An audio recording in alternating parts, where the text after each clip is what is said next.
biizni, dengan izinnya Allah Subhanahu wa Ta'ala.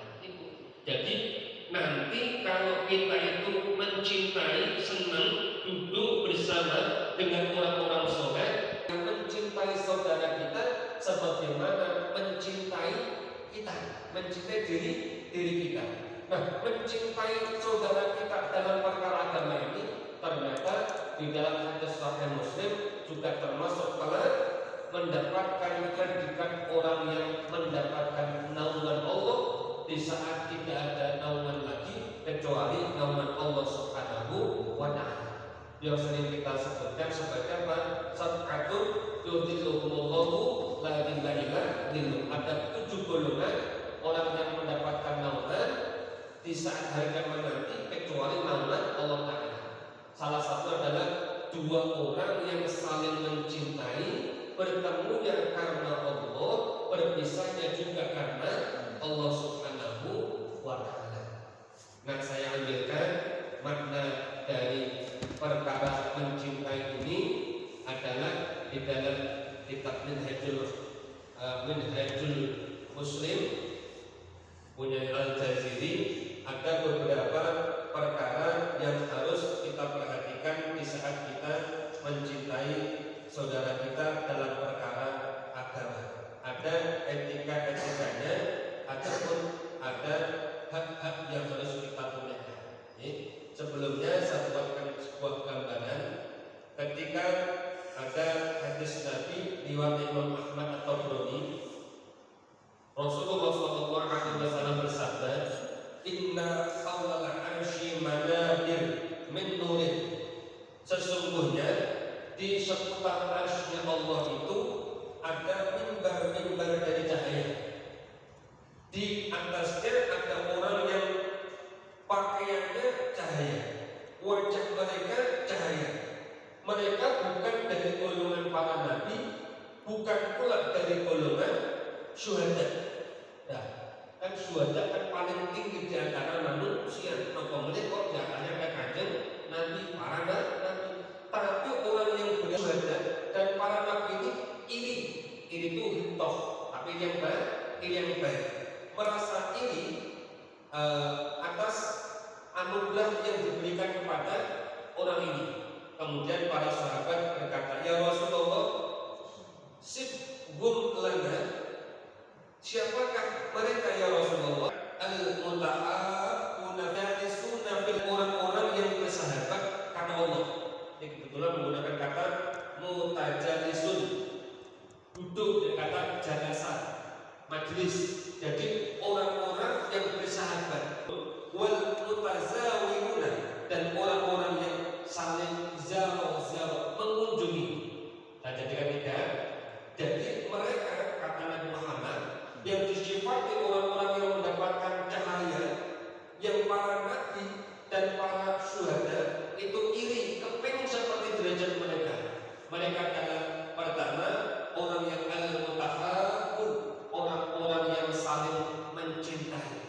Yang kedua al-mutajalisun, orang-orang yang saling duduk, orang-orang yang saling bersahabat.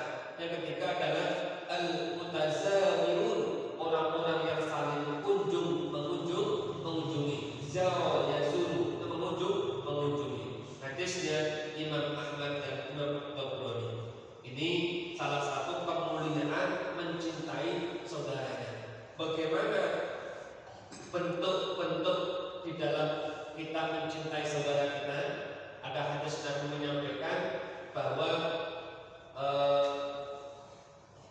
orang muslim satu dengan orang muslim yang lain itu seperti kalbunyan, seperti anggota tubuh. Jika salah satu anggota tubuhnya sakit, maka seluruh tubuhnya akan sakit. Jadi kalau saudara kita itu punya rasa sakit, misalkan berkebutuhan, maka kita pun merasakan sebagaimana mereka.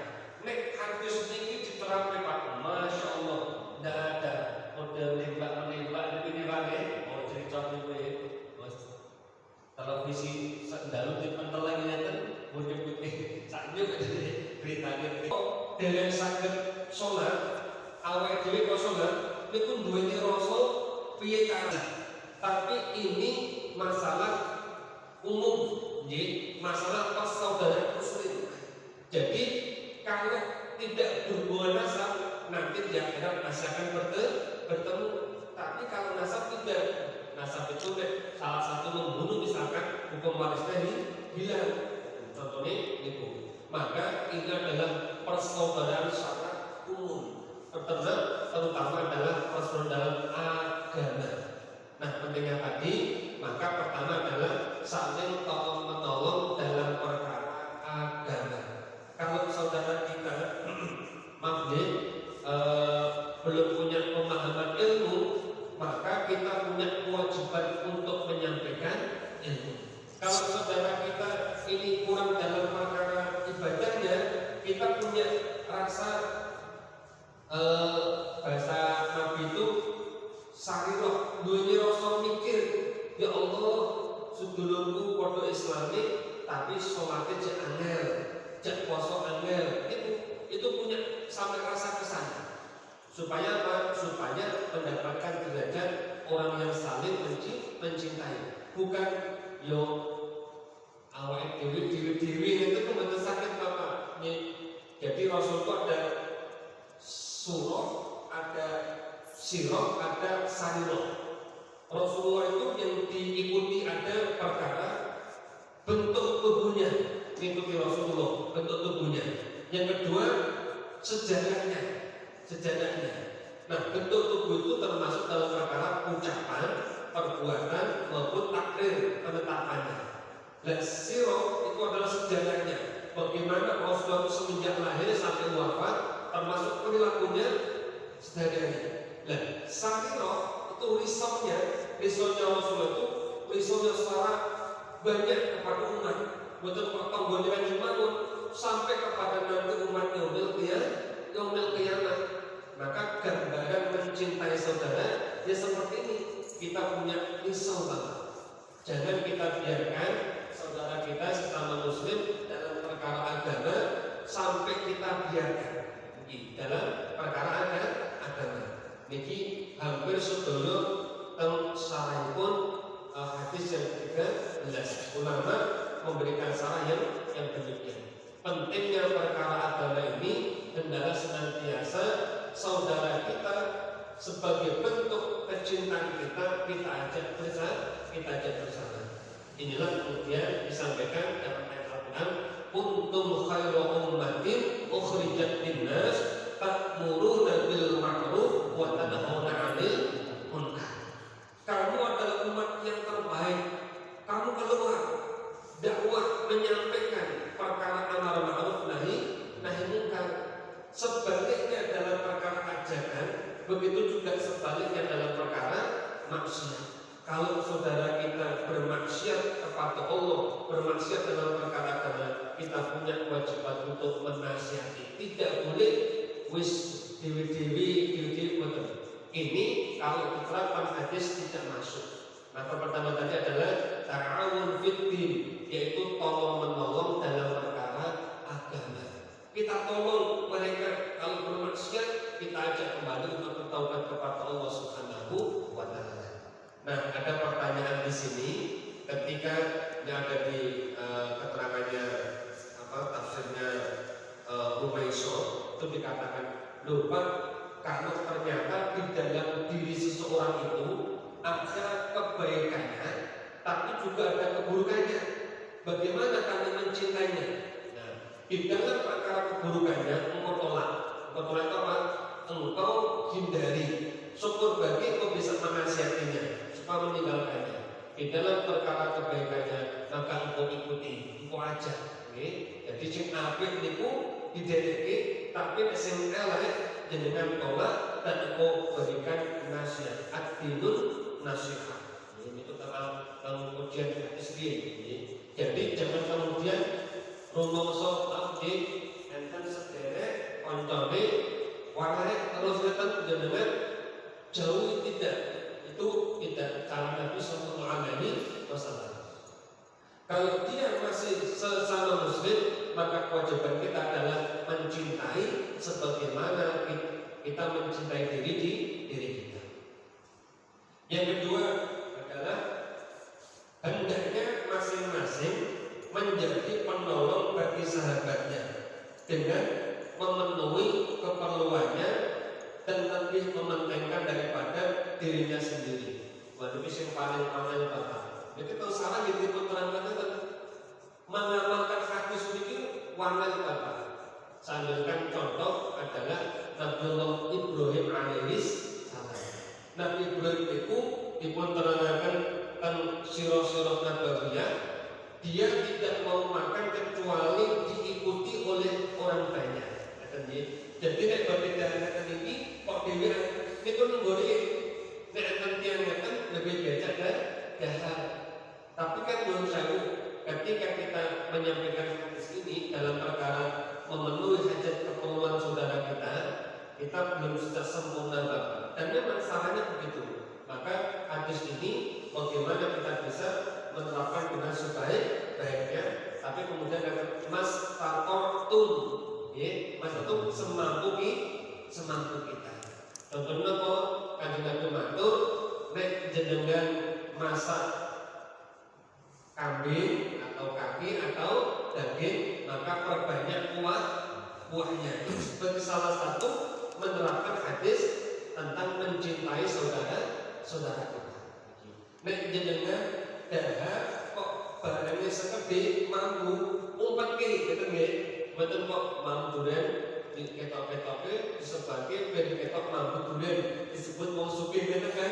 Tidak boleh itu. Kan ini tidak sesuai baginya, menghasilkan keburukan baginya.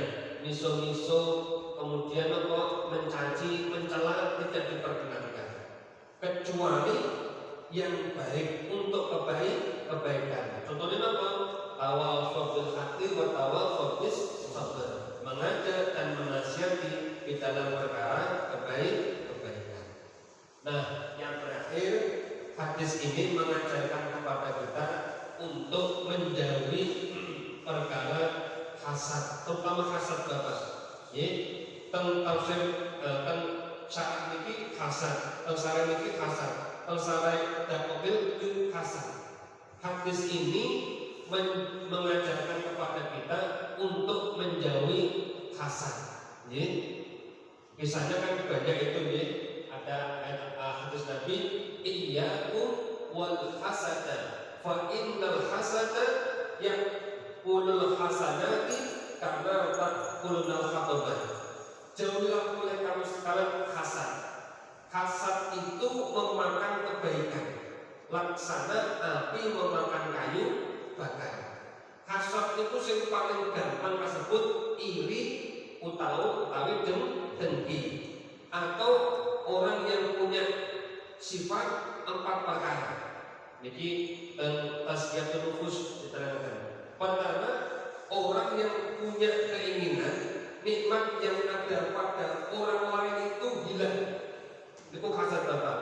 Si fulan punya ini, tetapi begitu kita mendengar, kita melihat di dalam kerentak hati, keinginan kita, nikmat itu bisa hilang. Tingkatan pertama. Jadi kita tasqiyatul nufus Said Hawa mendet saking khulasatul pun tidak ulumuddin. Yang kedua, berkeinginan nikmat yang ada pada orang lain hilang, lalu nikmat tersebut berpindah kepadanya. Itu yang paling penting oleh hasad di atasnya itu adalah ketika nikmatnya sebulan hilang, tapi pindah nanggonaku, itu hasad. Maka la yu'min, tidak sempurna sehingga sifat hasad ini hilang.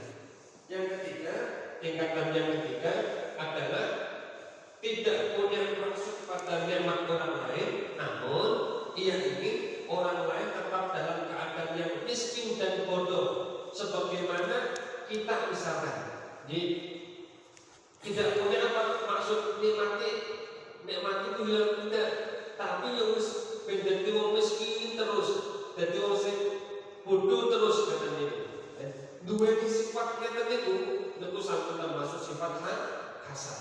Masya Allah ini ternyata hasad itu sampai dipetani yang terkecil. Bahkan yang keempat, tidak menginginkan nikmat orang lain hilang, namun ia ingin orang lain tetap sama dengan kita. Jadi nek awake dhewe niki melarat, terus ora sakai rezeki Gusti ben padha kuwe ya. Ben salah kalau aku misalnya ngeten niku. Dan itu termasuk juga hasad. Perkara yang kecil saja.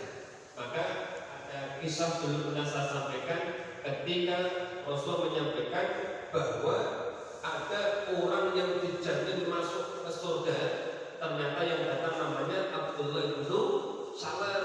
Ketika Abdullah bin Abdullah bin As itu tanya amal apa ini sampai tidur 3 hari belum dikatakan, ternyata tidak ada amalan khusus. Abdullah bin Salam mengatakan bahwa di dalam hati saya tidak ada sifat hasad, tidak ada sifat dengki, tidak ada sifat dendam, tidak ada sifat iri. Itu yang jarang dan orang termasuk Anas tidak bisa melaksanakan.